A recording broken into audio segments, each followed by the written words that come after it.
দেখো, একটা মেয়ে যখন বিয়ে করে শ্বশুর বাড়িতে আসে না, একটা মেয়েকে হাজবেন্ডকে মানাতে হয়, অ্যাডজাস্ট করতে হয়, তাকে বুঝতে হয়। লাভ ম্যারেজ হলেও বা অ্যারেঞ্জ ম্যারেজ হলেও প্রেম প্রেম এমন করলাম, কতক্ষণ তার সাথে সময় কাটালাম। বিয়ে হলো, প্রেম করলাম, ফোনে কথা বললো, কি ম্যাক্সিমাম 4-5 ঘন্টা দেখা হলো, এর থেকে না।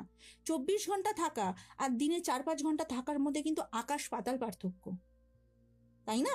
একটা মেয়ে যখন ধরো বিয়ে করলো, তাকে তার হাজবেন্ডকে অ্যাডজাস্ট করে চলতে হয়, তার শাশুড়িকে অ্যাডজাস্ট করে চলতে হয়, তার শ্বশুরকে অ্যাডজাস্ট করে চলতে হয়, তার ননদ থাকলে ননদকে অ্যাডজাস্ট করে চলতে হয়, তার দেওর থাকলে দেওরকে অ্যাডজাস্ট করে চলতে হয়, তার বউ দেওরের বউ থাকলে যা থাকলে, এতগুলো একটা মানুষ এতজনকে অ্যাডজাস্ট করে চলে।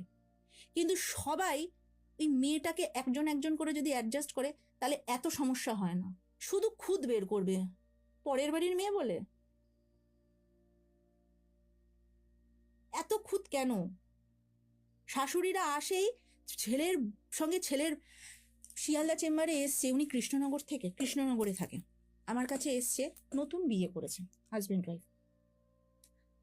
ছেলেটা ভীষণ মাকে ভালোবাসত, ভীষণ মাকে যেটা হয়, আমার ভাইও আছে, আমার ভাইও মাকে ভালোবাসে, তুমিও তোমার মাকে ভালোবাসবে, আমিও আমার মাকে ভালোবাসি, আমার সন্তানও আমাকে ভালোবাসে। বিয়ের পর স্পেস ছাড়তে হয়।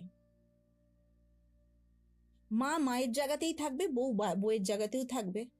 মায়ের ভালোবাসা বউ নিতে পারে না, বউয়ের ভালোবাসা মা নিতে পারে না, এটা সম্ভব নয়। কিন্তু কেন তো মারা কি করে, ছেলেগুলোকে না জাতা কলে ফেলে দেয়, টানাপোড়েন করিয়ে দেয়।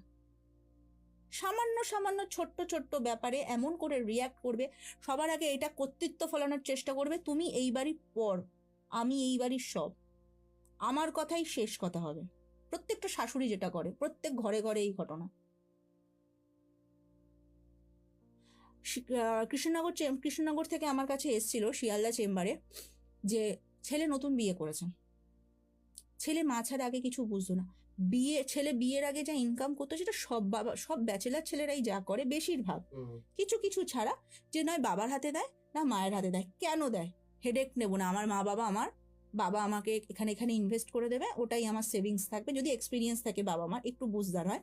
আর যদি ছেলেরা এখন অনেক অ্যাডভান্স হয়ে গেছে, তো ইনভেস্ট করে, তাহলে বাবা মাকে অতটা দরকার নেই। এই ছেলেটাও ছিল, মা যেটা বলবে সেটাই হবে। মা অনেক এডুকেটেড, অনেক শিক্ষিত, মাই সব করে। মানে এক একটা পরিবারে চলে না যে মায়ের কথাই শেষ কথা, বাবা ওখানে একদম মানে পিন ড্রপ সাইলেন্স হয়ে থাকে, ভুল বললেও শ্বশুরের প্রোটেস্ট করার ক্ষমতা থাকে না, মা শাশুড়ি বলছে, মা যেটা বলছে, মানে ভয় পেয়ে চলা বউকে।